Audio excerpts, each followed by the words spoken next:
everyone, welcome to the channel and welcome to a video that might make you a little bit angry. My name is Brooke Morrison. I work in the music industry and I have since I was 17-ish years old. I'm not gonna tell you how old I am, but I worked in radio for a very long time. I now work for a record label. By the way, this includes no insider information. This is simply from doing my own research on the topic and seeing what I'm seeing on Twitter. And this week, the topic of dynamic ticket pricing really took over Twitter. And for good reason, because HYBE, for the first time ever, announced that they were using it and had used it recently for their concerts. That includes Suga/August and his tour, and also TXT's tour. So we currently do apply dynamic pricing to the US market for performances by Suga and TXT. So if any of our other artists do perform in the US, the same dynamic pricing will apply. Basically, to be able to apply the scheme, you have to have sell-out ticketing power. And we think that all of our artists have that, so it could apply to them if they are performing in the US.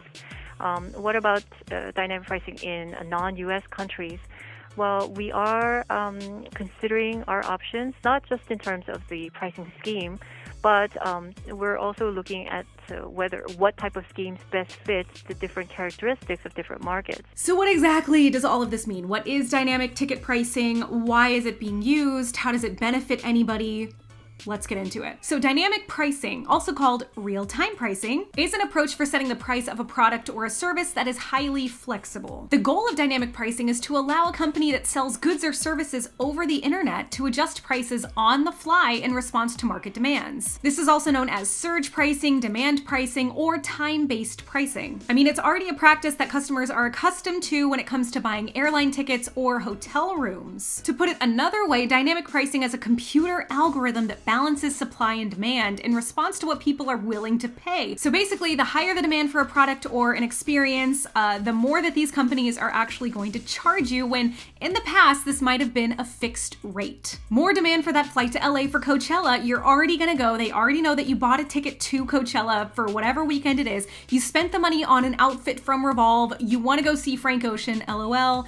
They know that you have to buy that flight. So those weekends, they're gonna make that flight more expensive. You gotta buy it. They know you're going. They can actually tell behind the scenes on a computer somewhere via AI or whatever they're using to correctly predict how fast something is gonna sell out or what that demand is for that specific concert. Something that K-pop fans, unfortunately, are very, very familiar with. This actually became a huge topic of conversation in 2022 with Bruce Springsteen fans when it was discovered that he was using the now popular sales tactic for his US tour. Fans were not happy because those tickets for those shows rose to almost $5 grand. Sports teams have been using this tactic for a while, and most recently, concert tickets are subject to the same through Ticketmaster. And we all know that Ticketmaster has a monopoly on the concert ticket industry. Not great news for us. And this became an even bigger kick in the pants to Bruce Springsteen fans because his whole brand is based on the working man or blue collar work. One just did not look like the other. Does not sound very blue collar friendly, Bruce. Customers were most upset about being surprised about the use of dynamic pricing for Bruce. They had no warning, and most fans in 2023 are experiencing the same outrage. Most recently,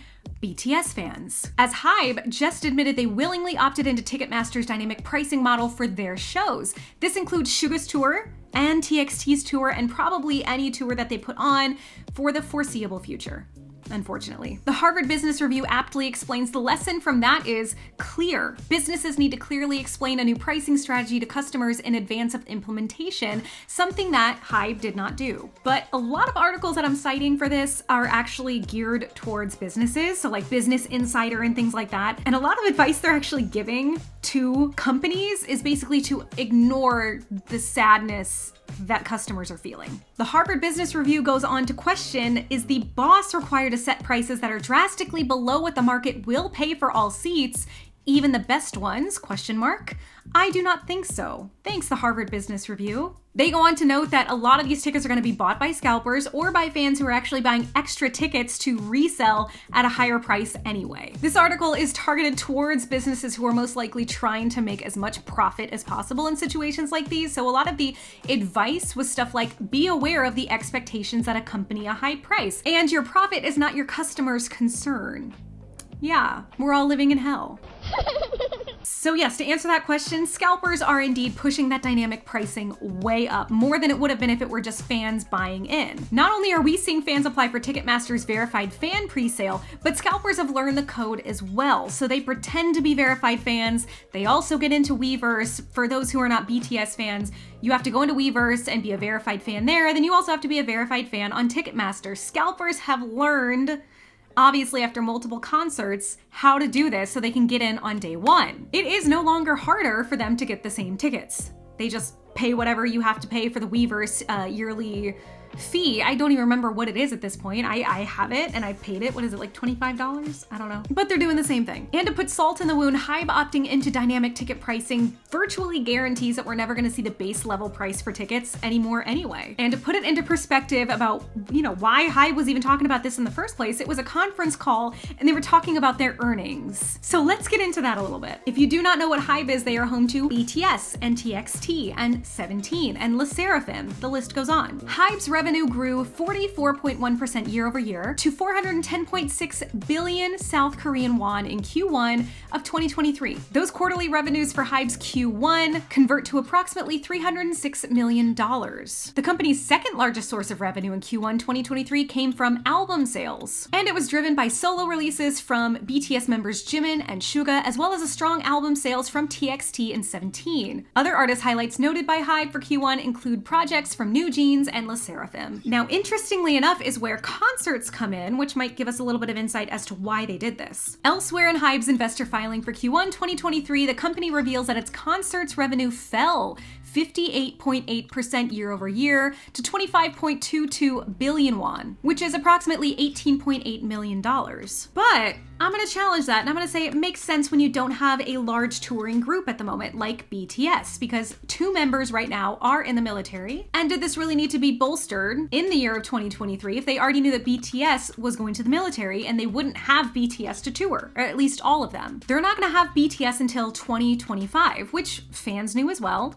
We're all very aware of that. We're surprised that Suga's doing a solo concert, but we knew 1 or 2 of the members would probably do something like that. So isn't their money being made anyway? Is this simply about shareholders and year-over-year revenue numbers? And how long has HYBE been using dynamic pricing? Did we witness this during all the Permission to Dance on Stage tours, all meaning 2? And had they already opted into dynamic ticket pricing? They did mention that they need sell-out status to be able to opt into dynamic ticket pricing. Basically, to be able to apply the scheme, you have to have sell-out ticketing power.